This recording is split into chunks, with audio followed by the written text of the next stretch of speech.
그냥. 짜잔. 자, 시작합시다. 일단 이 글에서는 전자 방출에 대한 얘기를 하는데, 얘들아, 전자가 뭔지에 대해서 생각을 해보면 뭐 전기 관련된 거다 이렇게 볼 수도 있겠지만, 그냥 마이너스 성질을 가지는 전자고요. 그림상으로 보시면은 얘들아, 알파벳 E 마이너스 이렇게 되어 있는 거 보이니? 혹시 그림 1에서 E 마이너스 이거 보이세요? 요게 전자라고 생각하면 좋을 것 같아요. 그림상으로는. 자, 그럼 읽어봅시다. 금속이나 반도체 표면에서 전자를 방출해. 방출은 내보내는 거지. 이걸 이용하는 기술은 화면, 뭐 센서, 의료, 여러 핵심적인 요소에서 필요하다. 금속과 반도체 표면에서 진공으로 전자를 방출하는 방법은 열전자랑 전개가 있다. 자, 이렇게 되면은 열전자하고 전개 방출에 공통점하고 차이점 묻지 않겠어요? 그리고 일반적으로는 차이점을 더 많이 물어보니까 둘 다의 공통점은 일단 뭐냐? 전자 보내는 거지 뭐. 어디에 있던 애를? 금속에 있던 애를 표면에서 진공으로 보내는 거래. 그러니까 우리 눈엔 잘 보이지 않는 거지 뭐.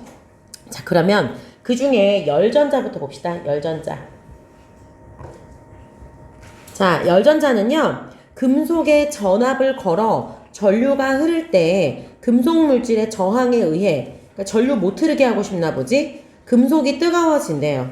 이걸 줄 가열 현상이라고 한대요. 자, 열전자는 일단 줄 가열 현상을 사용한다. 이때 줄 가열이라는 건 뭐냐면 전압을 걸고 그러면 전류가 흐르는데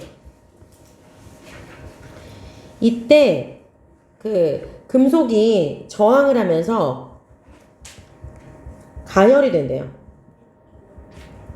요게 바로 이제 줄 가열 현상인데 이 줄 가열 현상인데 요걸 이용한 게 바로 이 열전자 방출이다. 가열된 금속 내의 전자는 뜨거워졌으니까 에너지를 받는다는 얘기겠지. 뜨겁다는 건 에너지를 받은 거니까 금속 표면에 있는 전위 장벽을 넘어 방출된대요. 얘들아, 그러면 잠깐 그림 1을 봐보세요. 이게 이제 그 방출에 대한 설명이긴 한데 E 마이너스, 즉 전자 표시가 왼쪽 벽면에서 오른쪽으로 나가는 거 보이니? 얘들아, 요렇게 돼가지고 뭐 요런 식으로 그림 되어 있고 요렇게 돼 있고 E가 요로 나가잖아요. 그때 얘를 뭐라고 불렀냐? 전위, 장벽이라고 불렀잖아요. 그러면 열전자는 지금 E가 원래는 어떻게 되는 거야? 여기를 넘어나가는 거겠지. 그치? 장벽 넘어나가는 거. 금속에 구석되어 있는 전자가 에너지를 받아 전위 장벽을 넘어야 금속의 구속에서 벗어날 수 있으며, 그럼 봐봐. 원래 얘가 여기에 있었어. 근데 여기를 넘어나가려면 요만큼의 뭐가 필요하냐? 넘을 수 있는 힘, 에너지가 필요하지 않겠어요? 요만큼의 에너지가 필요하다. 이 에너지를 어디로 받는 거야? 요 열로 받는 거죠. 그래서 여기에서 벗어날 수 있는데 이때 필요한 에너지를 1함수라고 한다. 아, 그러면 열전자가 방출이 되려면 뭐가 필요해? 요만큼의 힘. 그걸 뭐라고 부른다? 1함수라고 부른다. 그럼 일단 1함수보다 적은 에너지를 받으면 나갈 수가 있냐 없냐? 못 나가는 거죠. 따라서 1함수는 전자가 방출되는데 필요한 최소 에너지이다. 왜? 1함수를 넘어서야 밖으로 나갈 수가 있으니까. 물질의 종류에 따라 1함수는 고유한 값이며, 그러니까 어떤 아이는 이 값이 높기도 하고 낮기도 하고 뭐 이렇게 왔다 갔다 하겠죠. 이게 얘들아 낮을수록 넘기가 쉽겠냐 어렵겠냐? 쉽겠죠. 그러니까 1함수가 낮을수록 물질로부터 열전자 방출이 쉽다. 얘들아, 그러면 열전자 방출은 말 그대로 전자가 어떻게 돼야 나갈 수 있어? 뜨거워져야, 열을 받아야 나갈 수 있는 거죠. 그러려면 뭐가 필요해요? 전압이 필요하고요. 그러면 전류가 흐를 거고요. 금속이 저항을 하다가 가열을 하면, 가열을 할 때 에너지를 얻는데 이때 에너지가 어느 정도를 넘어서야 돼? 1함수라는 걸 넘어서야, 그래야 어떻게 할 수 있냐? 방출이 될 수가 있는 거죠. 맞아요? 맞아요? 그러면 1문단에서 중요하게 여겨야 되는 값은 뭐가 있을까요? 1함수 중요할 것 같고, 또 뭐 중요하겠냐 얘들아? 1함수 하고요. 줄 가열 현상, 요것도 좀 알아놔야 될 것 같고, 1함수 알아야 될 것 같고요. 1함수의 특징을 얘기하자면 물질마다 고유하다라는 건 물질마다 같다야 다르다야? 다르다라는 얘기죠. 그 다음에 얘는 어떨수록 좋아? 작을수록 전자 방출에 유리하다. 그래서 요 정도는 우리가 좀 알아놔야 될 것 같은데요. 얘는 작을수록 유리하다는 거. 안 되나 봐, 글씨가. 나 사실 이건 처음 써봐. 연필로 바꿔볼까? 작을수록 유리하다. 됐네. 이게 빨간색인가 봐. 몰라. 자, 그 다음에 이번에는 전개 방출로 갑시다. 왜냐면 이 글이 지금 전개 방출이 중요하니까요. 근데 얘들아, 이제 이 전개 방출이 왜 중요하냐? 이 글의 핵심이기도 한데요. 열전자 방출을 먼저 해놔야 이 전개 방출 설명하기가 쉽기 때문에 요거랑 비교 대조하는 거 우리가 좀 체크해 볼 거거든요. 전개 방출 봅시다. 전개 방출은 외부 전위를 가하여, 그러니까 제가 이제 외부 전위가 뭔지 자세하게 모르겠으나 지금 이 전개 방출의 특징은 전자 자체를 히팅시키는 게 아니라, 그림을 보니까 얘는 전자를 움직이게 하는 거라면 얘는 뭐냐면 전자는 가만 냅두고 전자가 나가야 되는 장벽을 좀 쉽게 허물어 버리는 거야. 조금 더 읽어볼게요. 외부 전위를 가하여 표면에 있는 전자가 터널링 현상으로 고체 밖으로 방출되는 현상이다. 자, 그럼 다른 건 뭐냐? 얘는 가열을 통해서 나갔다면 얘는 가열이 아니라 뭐를 통해 나가냐면 외부 전위를 가하여 터널링 현상이라는 게 일어나. 그 다음에 방출되는 거래. 얘는 뜨거워져가지고 특정 에너지 이상을 받아야 방출인데 얘는 터널링이라는 걸 통해서 이제 방출이 된다는 거죠. 그러면 터널링은 뭐냐? 전위 장벽보다 낮은 에너지 상태에서도, 자, 이게 중요하죠. 아까 열전자는 전위 장벽을 넘을 수 있는 에너지가 필요했지. 그게 바로 에너지 이름이 뭐였었어? 1함수였잖아. 1함수만큼을 넘어서야, 자, 여기에서 밖으로 나가는데 여기가 금속이라면 여기가 전위 장벽이에요. 장벽을 넘어 나가려면 요만큼의 에너지가 필요했는데 얘는 이 에너지가 다 없어도 나갈 수 있대. 낮아도 전자가 원자 밖으로, 원자는 요 금속 원자라고 생각하면 돼요. 여기로 튕겨 나가는 현상이래요. 아, 그러면 이 열전자와 다른 것은 1함수보다 적은 에너지가 있어도 나갈 수가 있는 거죠. 그러니까 터널링 현상이라는 건 뭔지 정확하게는 여기에서 나오는 것만 가지고 우리가 판단을 해야지 돼요. 얘는 뭐냐면 전위 장벽보다 에너지가 낮아도 방출되는 것. 아, 그러면 얘는 어떻게 해서 나갈 수가 있느냐? 그 방법을 봐봅시다. 전개 방출 전자는 상온에서 온도를 유지한 채 가열 과정 없이도, 이 말이 왜 굳이 들어왔을까요? 가열 과정 없이도 누구와의 차이점이야? 열 전자 방출과의 차이점이죠. 아까 열 전자 방출은 반드시 얘들아 뭐 하라고 했니? 뭐 하라고 했냐? 가열을 해가지고 에너지를 올려야 됐었잖아요. 근데 얘는 뭐가 없이도 가능하다고 얘기를 했어? 가열 없이도 가능하다고 했어요. 즉 에너지가 전위장벽보다도 낮아도 된다는 얘기는 가열 과정이 없어도 방출이 된다는 얘기예요. 그러니까 상온, 온도 유지, 이 말이 무슨 뜻이에요? 가열 과정 없다는 말이랑 결국에는 같은 뜻이야. 안 뜨거워도 돼요. 전자가 갖는 에너지는 증가하지 않아 냉전자라고 부른다. 아, 그러면 얘의 또 다른 이름은 냉전자구나. 왜 냉전자야, 얘들아? 이 전자는 굳이 뜨거워질 필요가 있어, 없어? 없어요. 그러면 얘는 왜 열전자였어? 금속이 가열되면서 1함수 이상의 에너지를 받아야겠잖아. 그러니까 여기서 열전자라는 건 열은 열 이꼴 에너지야.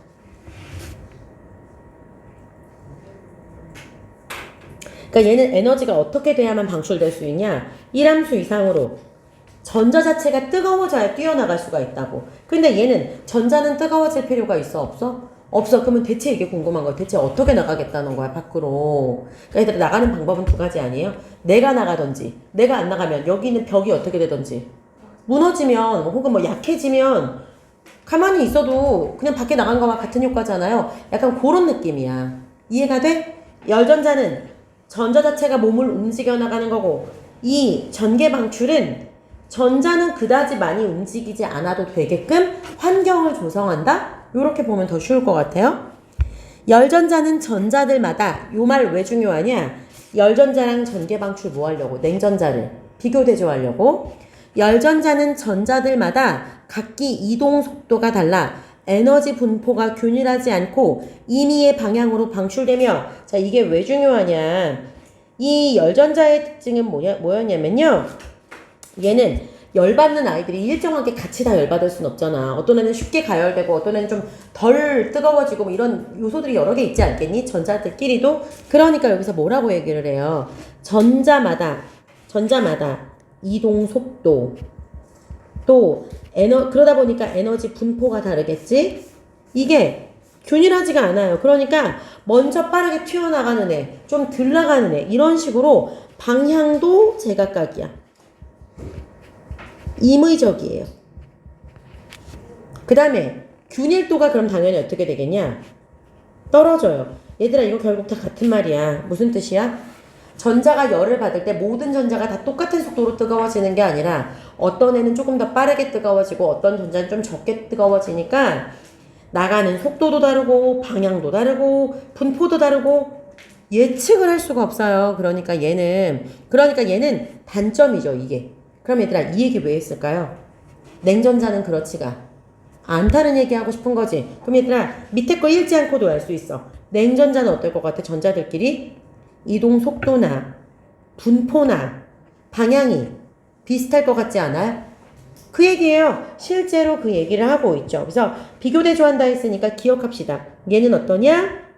이동 속도, 에너지 분포, 그 다음에 균일도, 방향 이런 게 다 일정하겠죠. 집중된다 이런 게 한 방향으로 흘러갈 수 있다는 얘기잖아요. 요 말 이해되세요 얘들아? 됐어요? 예. 자 이제 전개방출이랑 열전자 약간 비교대조 했어요. 열전자는 1함수라는 에너지 이상을 넘어야 방출될 수 있고 전개방출은 아니야 굳이 에너지를 전자가 많이 갖지 않아도 나갈 수가 있어. 에너지 조금만 있어도 갈 수 있어. 그럼 어떻게 가느냐? 세 번째 문단 가보세요. 그림 1을 통해 이해해보자 했어요. 고체 표면에 얘들아 이때 표면은요 그림 1에서 가운데 네모박스 위 정도가 좋을 것 같아요. 강한 전기장이 주어지면 자 그러면 전개방출은 일단 첫 번째 강한 전기가 형성되는 그런 하나의 장소, 공간이 생기면 표면의 전위 장벽이 화살표와 같이 스르륵 내려앉아. 얘들아 이거 그림 보이세요? 요렇게 된 그림에 요게 화살표가 요렇게 되어 있죠. 얘들아 그러면 딱딱했던 요 장벽이 어떻게 되는 거야? 요렇게 아래로 내려오네? 그러면 여기에서 이렇게 넘어가야 될 애가 요렇게만 나가도 나갈 수 있잖아. 쉬워지잖아. 그러니까 얘가 요렇게 스르륵 내려앉는 거죠. 물질에 구속되어 있던 전자들이 에너지 장벽을 뚫고 진공으로 방출된다. 자, 에너지가 뭐였어요, 얘들아? 여기 보이시죠? 왼쪽 측면에 에너지. 이거를 뚫고 나갈 수가 있대요. 그러니까 얘가 스르륵 내려앉으면 힘이 약해질 거고 나가기가 쉬울 거고 그렇게 되면서 이 전자들이 막 밖으로 얘로 뚫고 나가나 봐요. 에너지 쪽을. 자, 진공으로 방출된다. 전기장의 세기가 증가함에 따라 전위 장벽에 휘어지는 정도가 커져. 얘들아 이게 많이 휘어지면 거의 붙어버리지 않겠냐? 그러면 전위 장벽이 결국 어떻게 돼요? 아래로 붙어버리면 없어지는 거잖아. 많이 휘어질수록 그러면 전기장이 셀수록 좋아 나빠? 좋겠죠? 왜? 얘가 내려앉아버리면 전자들이 그냥 바로 나갈 수가 있잖아요. 그러면 장벽 두께도 얇아지겠지. 그래서 전개 방출 효과는 더 커진대요. 자, 그럼 여기서 하나 질문. 아까 열전자 방출에서는 어떨수록 방출이 더 빨라지고 효과가 높았냐? 어떻게 방출이 쉬웠었냐? 열전자에서는 1함수가 어떻게 될수록? 작을수록 에너지를 조금만 받아도 바로 튀어나갈 수가 있었지. 근데 여기서는 전자가 에너지 받을 필요 없이 어떻게 하면 돼요? 전기장 자체를 어떻게 해줘? 세게 하면 전위 장벽이 어떻게 될 수 있어? 휘어지는 정도가 커져요? 그러면 전위 장벽의 두께가 어떻게 돼? 내려앉아 버리니까 얇아져요. 전위 장벽이 얇아져요. 그러면 방출 효과가 커지죠. 전자가 방출되는 쪽이 음극인데 걸어준 전압을 양극과 음극의 거리로 나눈 값을 전기장이라 한다. 얘들아, 그럼 전기장이 지금 뭐라고 얘기를 했느냐? 전압을 뭘로 나눈 거라고 그랬어? 양극과 음극의 거리로 나누어 준 거래. 얘들아, 그러면 전기장이 강해지려면 어떻게 해야 돼요? 전압이 커지던지 아니면 양극과 음극의 거리를 어떻게 하던지 좁히던지. 이해되세요? 그러면 시험 문제에서는 이제 어떻게 바꿔낼 가능성이 있느냐? 전기장이 세질수록 전자 방출이 더 쉬워진다잖아요. 맞아, 얘들아? 더 용이해진다잖아요. 맞아? 그러면 어떻게 바꿔낼 수 있어? 방출 용이하다는? 전압을 세게 걸수록 방출은 용이해지겠지. 맞아요? 혹은 양극과 음극의 거리를 좁힐수록 방출이 어떻게 되겠다? 용이해지겠다. 이렇게 얘기를 하겠네요. 왜? 요 값이 전기장하고 같은 거라는 걸 기억해야죠. 됐어요? 그럼 전기장이 정의 왜 내렸을까요? 선택지에서 이거 바꿔내겠다는 거예요. 이렇게. 됐죠? 됐죠? 자, 그럼 네 번째 문단으로 갑시다. 일반적으로 전개 방출 현상은 전기장의 세기가 5 곱하기 10 이상에서 일어난대요. 얘들아, 그럼 이 단위가 왜 이렇게 됐느냐? V는 전압이죠? 센티미터는 뭘 것 같아요? 양극과 음극의 거리겠네요? 맞아요? 단위 보이지, 얘들아? 전압 V, 그 다음에 뭐예요? 센티미터. 이 둘의 거리. 요게 5 곱하기 10의 7, 이 정도여야지 일어난대. 아, 그러면 기본적으로 전기장 세기는 정해져 있네. 어떻게? 5 곱하기 10의 7 이상은 되어야지 돼.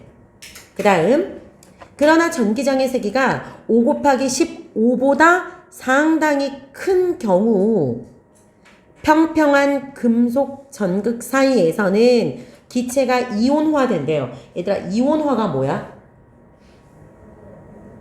이온이 아니었던 게 이온이 된다는 거니까 마이너스나 플러스로 바뀐다는 거 아니겠어? 그러면 원하지 않았을 때 전자가 마음대로 튀어나갈 수도 있잖아요. 이온화가 되면. 그냥 이온화는 그렇게 알아놓으세요. 전자가 빠르게 움직일 수 있는 조건 정도로. 이러면 불꽃이 튀는 방전현상이 일어나게 되고 우리는 지금 누구를 방출해야 돼, 얘들아? 전자를 방출해야 되는데 방출도 하기 전에 지들끼리 막 불꽃 튀면서 스파크까지 나가지고 안정적인 뭐가 어려워진대요?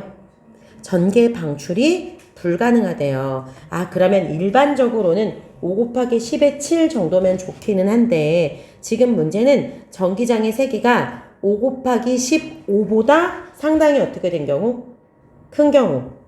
그러면 적절하게 이 정도면 딱 좋을 것 같은데 요거보다 상당히 큰 경우, 상당히면 어느 정도인지 모르겠어. 이렇게 되면 전개 방출 가능이야, 불가능이야? 불가능이야? 그러니까 가능하긴 하지만 안정적 방출은 안 된다예요. 안정적 방출 X예요. 자, 그럼 어떻게 해야 되느냐? 금속의 경우 전개 방출을 쉽게 일어나게 하기 위해서는 뾰족하면서도 긴 탑의 형태로 음극을 제작해야 한다. 얘들아, 이 음극에서 누가 나가기 때문이야? 전자가 나가기 때문이다. 그죠? 자, 같은 무게의 물체가 평평한 판 위에 올려졌을 때보다 뾰족하고 긴 팁으로 이루어진 부분에 올려놓으면 팁 끝에 더 큰 압력이 미치는 것과 마찬가지로 얘들아, 더 큰 압력이 왜 중요해요? 더 큰 압력? 요거죠. 전압. 압력을 크게 해주는 거. 뾰족하고 긴 팁의 형태로 음극을 제작하면 실제로 걸어준 전압에 비해 팁 부분에 유효 전압. 유효가 뭐예요? 실제로 사용할 수 있는 전압. 그러니까 전압이 크다고 해서 다 사용되는 게 아니라 정말 사용할 수 있는 전압이 커지게 되기 때문에 걸어준 전압이 조금이어도 쉽게 전자가 방출된대요. 아, 그러면 일단 뭐의 모양을 잘 하면 좋을 것 같아? 아, 일단 첫 번째 주의해야 될 점. 지나치게 전기장을 세게 하지는 말아라. 전기장 세기가 너무 크면 안 된다. 두 번째, 안정적으로 그러면 안정적으로 전자를 방출하려면 어떻게 하는 게 좋으냐? 팁 모양을 뾰족하게 해라. 그러면 실제 사용할 수 있는 유효 전압을 높일 수 있다. 얘들아, 그럼 이 말은 뭐예요? 평평한 모양의 팁 같은 경우는 아무리 전압을 많이 걸어줘도 쓸모가 있어 없어? 없는 전압이 있단 얘기예요. 자, 그래서 뭐라고 얘기를 했냐면 길쭉한 원통 모양의 물체에서 높이를 직경으로 나눈 값을 종횡비라 하는데 종횡비가 큰 팁이 전개 방출이 크다. 얘들아, 그러면 종횡비 요거를 수식으로 만들어 봅시다. 높이를 직경으로 나눈 값이라고 했죠. 직경 뭐예요? 반지름 정도? 이렇게 생각하면 좋겠네? 그치? 이거로 나눈 거래. 이게 클수록 좋대. 얘들아, 그럼 무슨 뜻이에요? 직경은 좁을수록 좋고 높이는 높을수록 좋다는 얘기네? 왜? 종횡비가 클수록 전개 방출도 잘 된다고 했잖아요. 그래서 그림에 보시면 바늘처럼 뾰족하게 높게 올라와 있잖아요. 최대한 얇고 위로 올라갈수록 전개 방출이 어떻게 되겠냐? 쉽게 되겠죠. 자, 그럼 여기까지. 전개 방출이 쉬워지는 조건 좀 얘기해 볼까? 첫 번째는 뭐가 있었느냐? 일단 1함수가 작을수록 좋겠죠. 두 번째는요. 전기장이 어떨수록 좋다? 셀수록 좋다. 그러려면 전압이 큰 게 좋겠네? 근데 그렇다고 전기장이 너무 세도 안 되겠지. 그 다음 평평한 경우에는 뭐가 없기 때문에 유효전압이 높지 않기 때문에 어떤 아이가 좋겠다? 뾰족할수록 유효전압이 커지니까 뾰족한 아이를 만들자. 이렇게 할수록 좋다. 그 다음 종횡비라는 게 어떨수록 좋다? 클수록 좋다. 얘들아, 종횡비가 크다는 거 이꼴 무슨 뜻이에요? 결국에는 뾰족하다죠. 뭐 뾰족하다. 말만 어려울 뿐이죠. 이러한 효과를 전장 증대 효과라 하며 평평한 판 대비 전장 증대 효과를 나타낸 것을 전장 증대 인자라 한다. 자, 그러면 결국 뾰족하게 만드는 이걸 뭐라고 하는 거야?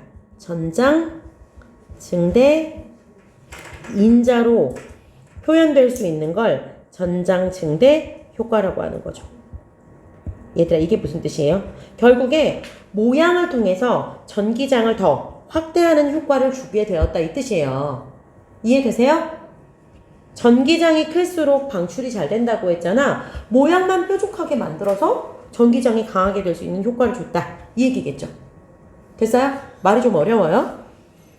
이때 팁을 많이 놓으면 어떨까? 팁 간의 거리가 중요한데 팁 간 거리가 가까워질수록, 자, 그림 2를 보세요. 전기장이 속으로 쑥쑥쑥 들어와야 돼. 얘들아, 왜 들어와야 돼요? 전기장이 높아져야 방출이 용이해지잖아요. 맞아요? 근데 지금 너무 팁을 많이 세워놓으면 전기장이 안으로 들어올 수가 없는 거예요. 그러니까 얘가 충분히 침투해야 전장 증대 효과가 이루어지니까. 전장 증대 효과가 뭔데요? 모양을 뾰족하게 해서 유효 전압을 높여서 더 빨리 방출되게 하는 거. 이건데, 자, 그러면 너무 뾰족한 아이들을 자주 세워놓으면 거리가 너무 가까워져서 전기장이 충분히 못 들어오니까 우리 좀 넓게 만듭시다. 그래서 어떻게 했냐면 거리를 계산을 하기 시작했어요. 전기장이 팁 사이로 충분히 침투해야 각각의 팁에 최대한의 전장 증대 효과가 이루어지기 때문에 이때 팁 높이의 2배 이상의 거리를 확보해야만 최대의 효과를 얻을 수 있다. 아, 그러면 전개 방출을 유효하게 하는 요소 세 번째는 뭐야? 팁 간의 거리를 어느 정도 확보해라. 제일 좋은 거리는 뭐냐? 팁 높이의 몇 배 이상의 거리? 팁 높이 2배 이상의 거리. 일단 이건 계산 문제 되기 딱 좋죠. 거리 문제. 그죠? 팁 높이 주고 2배 이상의 거리 확보한다고 하든지, 아니면 최대 효과를 발휘한 거리를 주고 그거에 2분의 1이 팁 높이가 되겠죠. 그러면 하지만 팁 높이 길이의 2배보다 팁 간 거리가 더 멀어지게 되면 전장 증대 효과가 최대로 유지는 되지만 면적당의 팁의 개수가 줄어 방출이 점점 적어지게 된다. 얘들아, 이 말 무슨 말인지 이해가 되세요? 예를 들어 금속이 이만큼 있다고 해보자. 그러면 2배 이상의 거리를 유지하기 위해서 팁을 이렇게 놔. 이거 2배 이상이라고, 여기가 딱 2배라고 해봐. 근데 멀어질수록 좋으니까 내가 예를 들어서 여기다 안 놓고 이렇게 2개만 놔. 얘들아, 그럼 팁을 몇 개밖에 못 놓냐? 2개밖에 못 놓잖아. 근데 최대한 팁을 어떻게 놓는 게 좋아? 그래도 많이 놓을수록 좋잖아요. 뾰족한 걸. 그러니까 딱 2배까지만 놓는 게 제일 좋기는 할 수 있겠다. 개수도 많이 놓고 전류량도 확보할 수 있으니까. 이해되시죠? 무한대로 팁을 놓을 수 있는 건 아니니까요. 이 말 이해되세요? 면적당 팁의 개수도 적절하게 놓고 거리도 유지해야 된다. 따라서 그러면 이 얘기는 뭐냐? 팁의 개수도 어느 정도 확보가 돼야 된다는 얘기죠.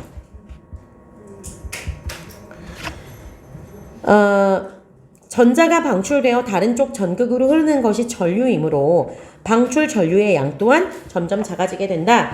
그러면 우리는 전자를 방출해야만 전기도 얻을 수 있는 거죠.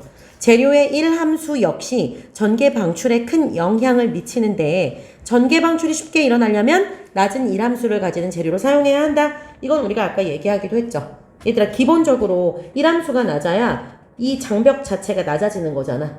방출될 수 있는. 이해되시죠? 그럼 5번째 조건은 낮은 1함수 재료. 아무거나 그 재료로 쓰지 않는다.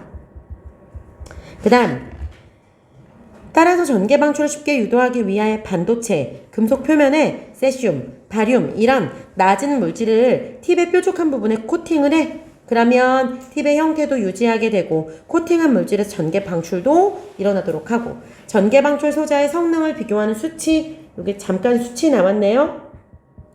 성능 비교할 때는 어떻게 하라고 했냐면 1제곱센티미터 면적에서 10 정도의 전개 방출 전류를 얻기 위해 요구되는 전기장의 크기인 켜짐 전기장이라는 걸로 비교를 해라. 얘들아, 켜짐 전기장이 뭐였어요? 전기장 크기인데 어떤 전기장 크기냐? 정해진 면적 안에서 1cm에서 10이라는 그 전류량을 얻을 수 있는 전기장의 크기. 얘들아, 전기장은 아까 뭐였었어요? 다시 얘기하면 양극과 음극 간의 거리에서 전압으로 나눠주는 거죠. 그죠? 그러니까 어느 정도 전기장이 커야지만 된다는 얘기겠지. 그 다음에 켜짐 전기장보다 큰 전기장에서의 방출된 전류의 값을 단위 면적단의 값으로 제시한다. 더불어 전장 증대 인자도 중요한 성능 지표다. 얘들아, 전장 증대 인자가 뭐였나요? 전장 증대 효과를 측정해서 기록해 놓은 거예요. 전장 증대 효과는 뭔데요? 팁 모양으로 뾰족뾰족하게 만드는 정도, 이거를 통해서 얼마나 많은 그 유효 전압을 얻을 수 있느냐, 이게 바로 전장 증대 효과였죠. 요 두 개가 성능을 비교할 수 있는 요소다. 자, 그럼 문제 빠르게 볼까요? 1번. 얘들아, 이거 사실 어렵지 않아서 제가 1, 2번은 문제만 가지고 설명할게요. 정답만. 1번 정답은 2번이죠. 어떻게 하면 전개 방출이 쉽냐. 2번 문제의 정답은 4번인데요. 냉전자라는 건 전개 방출을 얘기하는데 표면을 냉각시키고 전자를 방출할 때 나오는 전자? 얘들아, 전자 자체를 의미하는 게 아니라 냉전자는 뭐를 의미해요? 에너지를 굳이 얻지 않아도 그 주변에 있는 장벽을 낮추는 것을 의미하기 때문에 4번은 어울리지 않는 말이죠. 냉각시키는 것도 아니고요. 3번으로 갈까요? 이 문제가 나올 줄 알았죠. 끝이 표족하고 아래는 원통 모양을 갖는 재질의 팁들로 전개 방출 실험을 했대요. 가는 나의 2배의 전기장에서 전개 방출 실험을 한 결과이며 나의 2배의 전기장이래요. 그러니까 더 강한 전기장이겠죠. 최대 전류를 얻은 팁 간 거리는 서로 같았다. 얘들아, 그러면 가와 나중에 누가 더 방출이 용이했겠냐? 가가 좀 더 원리상으로는 용이해야 되지 않아요? 왜냐면 전기장이 강하니까. 또한 가와 나 모두 팁 간 평균 거리가 10일 때 면적당 전개 방출 전류값이 최대값이었다. 얘들아, 평균 거리 나올 줄 알았죠? 자, 이게 10일 때 최대값이래. 얘들아, 그럼 팁 높이는 이거에 몇이어야 되겠냐? 2배 이상 거리를 확보해야 아까 최대의 전류량이 흐른다고 했잖아요. 높이는 몇이겠어요? 예, 2분의 1이어야 되죠. 그럼 높이 몇 나와야 돼요? 5는 나와야 되겠죠. 그러니까 B는 틀리는 거예요. 그 다음 전기장 크기 및 팁간 거리 이외에 팁의 모양, 직경, 높이 모든 조건은 동일하다 했어요. 자, 그러면 종횡비. 아까 종횡비 어떻게 구하라고 했어? 직경분의 높이잖아요. 여기 직경하고 높이 똑같대잖아. 그러면 종횡비 어때야 돼? 같아야죠. A 맞고요. B 그래서 5로 바꿔야 되고요. C요. 5의 팁간 평균 거리를 갖는 경우에 걸어준 전기장의 크기는 켜짐 전기장보다 크다. 여기 켜짐 전기장 얘기할 때 전기장 크기를 가지고 측정하는 거라고 얘기를 했고 1에서 10 전류량 이상 얻는다고 했는데 아까 이제 그 최대 방출 전류값 나왔었기 때문에 얘는 맞는 설명으로 봐야 되겠고요. 뒤로 가시면 가와나 모두 면적당 방출 전류값 최대값 이후에 떨어지는 것은 여기 밑줄이요. 전장이 충분히 침투하지 못해 여기 밑줄이요. 얘들아 전장 증대 효과는 언제 일어나는 거예요? 팁 모양이 어떨 때야? 뾰족할 때죠. 그러니까 사실은 방출 전류가 떨어지는 건 팁 개수가 어떨 때야? 너무 어때서? 많아서 촘촘하게 세워질 때 못 들어간다고 했잖아요. 그러니까 앞뒤의 원인 결과가 서로 맞지가 않는 거죠. 즉 전장 증대 효과가 감소해서가 아니라 뾰족한 건 똑같지만 팁 개수가 너무 많기 때문에 그래서 전장이 침투하지 못하는 거니까 앞뒤 연결이 안 된다. 그래서 정답은 2번으로 가고요. 4번 같은 문제 풀 때는요, 얘들아. 앞에 있는 목적어가 구체적인지 아니면 추상적인지를 봐야 되는데 앞에 나오는 A는 낮은 일함수를 가지는 재료라고 얘기를 했거든요. 그러한 특성을 가지다이기 때문에 4번 아니면 5번으로 가셔야 되는데 특성을 가지는 거니까 4번 문제의 정답은 4번이 좋겠다. 제가 바로 수업이어가지고 일단 오늘 여기까지 하고 자세한 질문 또 받을게요.